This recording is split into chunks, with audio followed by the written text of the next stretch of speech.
Hey guys, and welcome back to this channel. In this video I'll be showing you guys how you can create this like speed RAM kind of video edit on CapCut PC.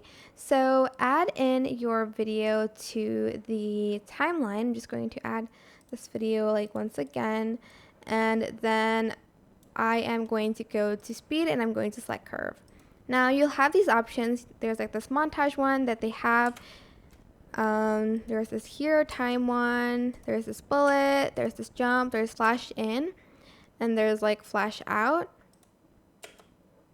And you can also customize it, so select customize.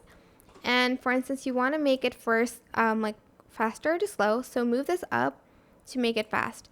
And if you want to make it slow, move it down. And again, like up to make it fast, slow to make it down.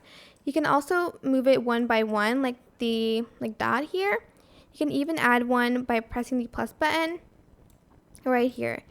And you can also like redo it if you'd like to, but yeah, I'm just going to select smooth slow-mo, optical flow, and that's it. I hope this tutorial was helpful for you guys. Don't forget to like, comment, share, and also subscribe to this channel if you haven't done that already. If you have any questions, just leave it in the comment section down below and I'll try my best to answer them all for you guys.